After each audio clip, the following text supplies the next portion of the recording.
जब हम जैसे छोटी टीम है, अफगानिस्तान ने मैच जीता और नीदरलैंड ने मैच जीता, इनका माइंडसेट क्या होगा? अफगानिस्तान पिछला मैच जीत कर आ रही है, अब अगला मैच में आई है, वो आज वो न्यूजीलैंड के सामने है, तो उनका माइंडसेट क्या होगा कि क्या वो उस जीत के साथ ही रहेंगे कि देखो हम पिछला जीत कर आए थे, ये वाला भी हम जीत ही जाएंगे किसी भी तरह, या एक नई स्टार्ट होगी, हल्का सा पुश जरूर होगा आपके पास कि हाँ मैं देखो हमने एक मैच जीत लिया है, हम हरा चुके हैं टीम को, तो ये क्या कैसा माइंडसेट होगा छोटी टीम का? मुझे लगता है मोहित, छोटी टीम अफगानिस्तान जरूर है, लेकिन आज के मैच के लिए जो आप उनके माइंडसेट की बात कर रहे हैं, मतलब उनका माइंडसेट बहुत ज्यादा पॉजिटिव होगा, क्योंकि आज भूलना नहीं चाहिए मुकाबला चेन्नई में।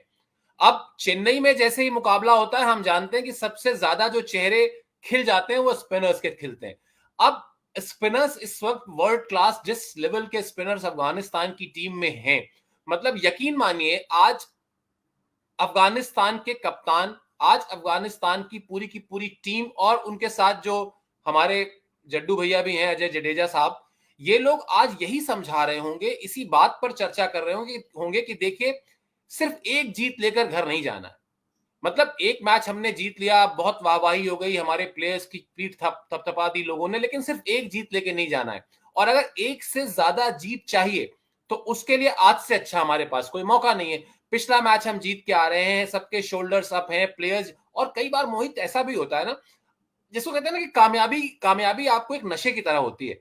आपको जब कामयाबी का स्वाद लगता है ना, फिर आपको समझ में आता है कि यार इसमें मजा क्या है, और फिर उसके लिए आप जो आपको कोई मोटिवेट नहीं करता, फिर आपको सेल्फ मोटिवेशन मिलती है। आपको खुद से लगता है कि यार मुझे अच्छा करना है, मुझे करके दिखाना है।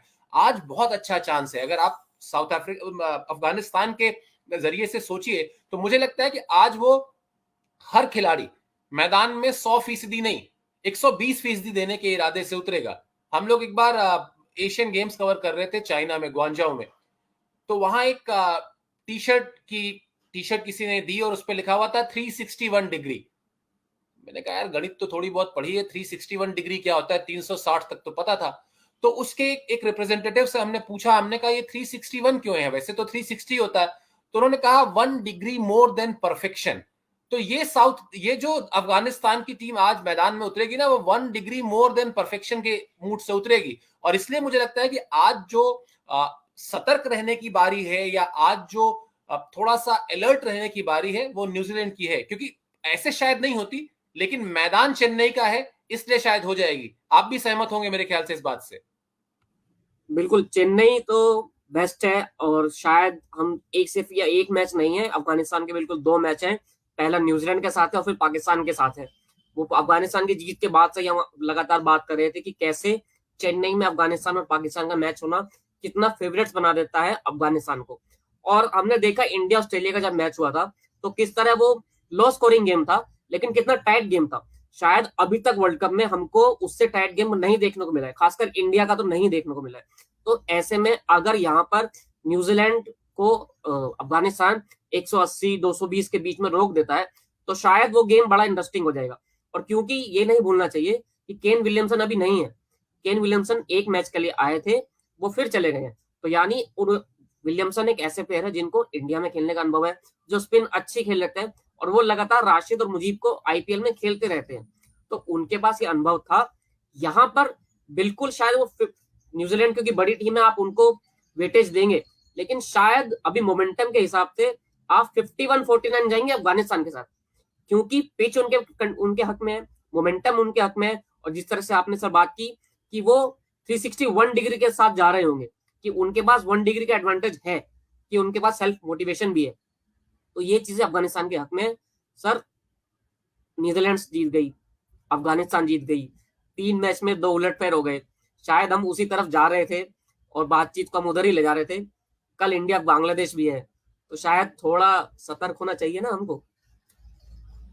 नहीं, सतर्क बिल्कुल रहेगी टीम मोहित। और ये तो मैं बिल्कुल दावे से कह सकता हूं कि वो जो दूध का जला छाछ भी फूंक फूंक के पीता है, ये मैंने जितना भारतीय टीम में देखा है। इस भारतीय टीम में एक चीज है मोहित, इसको इसको ये पता है कि हारने का जो साइड इफेक्ट होते हैं वो क्या होते हैं। इस टीम के प्लेयर्स के स्टेक्स इतने हाई हैं, मतलब आप हर तरीके से देख लीजिए, आप इनके बैंक बैलेंस से लेके टीवी स्क्रीन पर आने वाले विज्ञापनों तक हर जगह जाके देख लीजिए, इनको पता है कि हमारी एक खराब परफॉर्मेंस किस तरह से धड़ाम से हर चीज गड़बड़ करती है। और यकीन मानिए 2007 में जब हम लोग कवर कर रहे थे वर्ल्ड कप वेस्ट इंडीज में, वहां जब टीम बांग्लादेश से हारी, उसकी एक बहुत बड़ी वजह यह भी थी कि टीम बैकफुट पर थी वहां पे। शायद आप लोग को बाहर ये सब चीजें नहीं पता चली और ऐसा लगा कि मतलब कुछ बहुत ही बड़ा अचंभा हो गया। लेकिन जितना टेंस माहौल था उस वक्त, और उस वक्त आप याद कीजिए भारतीय टीम में बहुत कुछ ऐसा चल रहा था जो अच्छा नहीं था, पॉजिटिव नहीं था। राहुल द्रविड़ कप्तानी कर रहे थे, ग्रेग चैपल कोच हुआ करते थे, सौरव गांगुली उस टीम में थे, और हम लोग जब टीम होटल्स में थे हम देखते थे किस तरह से टीमें 11 की टीम नहीं थी बल्कि 3-3 4-4 खिलाड़ियों की छोटी छोटे ग्रुप्स में खिलाड़ी बाहर जाते थे खाना खाने या कहीं घूमने फिरने। तो वो दौर, हार तो एक चीज हो गई, लेकिन वो दौर पूरा ओवरऑल ही भारतीय क्रिकेट के लिए अच्छा नहीं था। आपको याद होगा कितने विवाद हुए उस वक्त ग्रेग चैपल के रहते हुए। लेकिन 2011 में जब इसी बांग्लादेश के खिलाफ भारतीय टीम ने अपने वर्ल्ड कप के अभियान की शुरुआत की, और वो भी बांग्लादेश में की, मतलब वो तो चलिए आप एक न्यूट्रल वेन्यू पे खेल रहे थे, इस बार तो आप बांग्लादेश के खिलाफ बांग्लादेश में खेल रहे थे, 2011 की बात कर रहा हूं। लेकिन टीम अलर्ट थी, मतलब ड्यू देखने के लिए, क्योंकि डे नाइट मैच था, गैरी कर्स्टन अकेले ग्राउंड में रुके हुए थे। पूरी टीम चली गई थी प्रैक्टिस के बाद, अकेले रुके रहे। मुझे लगा पता नहीं क्यों रुके हुए, बाद में समझ में आया कि वो सिर्फ इसलिए रुके थे कि वो ये देख सकें कि जब थोड़ा सा ड्यू गिरने का वक्त होगा तो ड्यू कितनी गिरेगी, जिससे कि टॉस पर क्या करना है ये सब हम अच्छे से डिसाइड कर सके। तो उसका नतीजा हमने देखा, भारतीय टीम ने एक बड़ी जीत हासिल की थी। मैं ये मानता हूं कि जब जीवन में जब इस तरह का एक आज झटका लग जाता है ना, तो फिर आदमी अलर्ट बहुत रहता है। तो मैं ये देखिए, बांग्लादेश ने उसके बाद भी भारत को हराया है, बल्कि अपने यहां वनडे सीरीज में हराया है। तो मैं ये, मेरे कहने का आशय ये नहीं है कि नहीं नहीं नहीं, नहीं ऐसा कुछ नहीं होगा, बांग्लादेश भारत को हरा ही नहीं सकता है। लेकिन मैं ये दावे से कह सकता हूं कि भारतीय टीम मैच को हल्के में नहीं लेगी। हो सकता है एक आध चेंजेस ऐसे करे जो प्रैक्टिकल लगते हैं, लेकिन ये सोचिए आपकी बिल्कुल पूरे घर के बदल दूंगा वो बल्ब वाले विज्ञापन की तरह, तो वैसा कुछ नहीं होने वाला है। और मेरे ख्याल से हम आज के ब्रॉडकास्ट को खत्म करें उससे पहले आप अब सब्सक्राइबर्स को बता दीजिए कि क्या क्या चेंजेस, मतलब क्या खुसफुसाहट चल रही है, क्या क्या बदलाव हो सकते हैं भारतीय प्लेइंग 11 में बांग्लादेश के खिलाफ। सबसे बड़ा बदलाव तो, क्योंकि पुणे का मैदान है, छोटा मैदान है और स्टेडियम में छक्के लगेंगे, तो हर कोई ये चाहेगा, और शायद ऐसा हो भी सकता है कि सूर्य कुमार यादव आपको खेलते हुए दिख जाए। वो, क्योंकि एक आपकी टेस्टिंग हो जाएगी, आप 3 मैच लगातार जीत चुके हैं, आपकी टीम कॉन्फिडेंस में है, और आपके पास सब नेट रन रेट भी अच्छा है, और सामने एक बांग्लादेश जैसी टीम है जो अपेक्षाकृत छोटी टीम है। आप उसको हल्के में नहीं लेंगे, लेकिन वो आपको एक चांस देती है कि आप बांग्लादेश के खिलाफ एक बदलाव कर सके। अश्विन को आप टेस्ट पहले ही कर चुके हैं, और ये ऐसी भी पिच नहीं है कि जो बहुत ज्यादा टर्न करेगी, तो आप अश्विन को जरूरी लाएं। शायद यहाँ पर एक मौका है टीम के पास कि श्रेयस अय्यर या किसी और को आराम दिया जाए, शार्दुल ठाकुर को आराम दिया जाए, कि और सूर्य कुमार यादव को यहाँ पर टेस्ट किया जाए। उनको भी तो वर्ल्ड कप खिलाना है, जैसे आपने पिछली बार भी यही कहा था कि रोहित शर्मा को सोचकर ही सूर्य कुमार यादव को टीम में लाए हैं, और शायद वो ये मौका है, ताकि अगर सेमीफाइनल में या आगे बड़े मैचेस में, फाइनल में जाकर जरूरत पड़े कि सूर्य कुमार यादव को टेस्ट किया जाए, तो उनके पास कम से कम एक मैच तो बैगेज में हो ना, कि मैंने वर्ल्ड कप में एक मैच तो खेला है।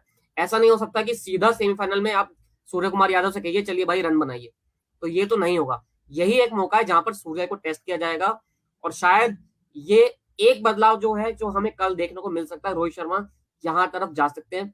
अश्विन का मुश्किल है आना, क्योंकि शायद वो ऐसी पिच नहीं है और ऐसी कंडीशंस नहीं है कि बांग्लादेश के सामने आप उन्हें लाए। एक मौका है सूर्य कुमार यादव को टेस्ट करने का, लेकिन बाकी तो सब कप्तान साहब के हाथ में। और शायद इस पे ऐड करें तो एक चीज ये हो सकती है कि जसप्रीत बुमराह को हो सकता है वो रेस्ट दे दें, क्योंकि बैक टू बैक 3 मैचेस खेल चुके हैं, इससे पहले ऑस्ट्रेलिया के खिलाफ सीरीज में भी वो खेले थे। और जो बात आपने सूर्य कुमार यादव के कॉन्टेक्स्ट में कही कि किसी एक मैच में आप अचानक उनको कह दीजिए कि जाओ भैया रन करो, ऐसा नहीं होता, आप उनको 1-2 मैच पहले खिलाएंगे।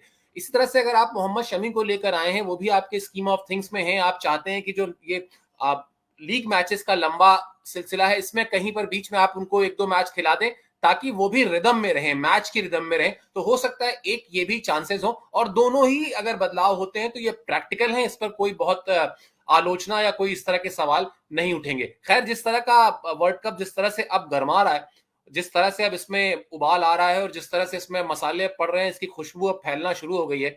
और अक्सर होता ये है कि हम लोग शाम को अचानक बात करने लगते हैं, सर मैच देखिए ये होने वाला है, वो होने वाला है, समझ में आने लगता है कि अब धीरे धीरे उलटफेर का सिलसिला भी शुरू हो चुका है और ये रुकेगा नहीं, ये तय है, अभी एक आध उलटफेर बड़ा और देखने को मिलेगा। बहरहाल आप निश्चिंत रहिए, क्योंकि आपसे हम कुछ नहीं मिस होने देंगे, आपको हर एक एक्शन की खबर समय से अपडेट मिलता रहेगा। आपको सिर्फ इतना करना है, स्पोर्ट्स 9 को आप सब्सक्राइब कर लीजिए, लाइक कीजिए, अपने कमेंट जरूर दीजिए, अपनी फीडबैक जरूर दीजिए, क्योंकि उस फीडबैक से ही हमें पता चलता है कि हम कहां पर गलतियां कर रहे हैं और हम उसमें सुधार का कम से कम आपसे वायदा जरूर करते हैं। फिलहाल आप हमसे जुड़े इसके लिए मेरी और मोहित की तरफ से बहुत बहुत शुक्रिया, बहुत बहुत आभार। आपका दिन शुभ हो।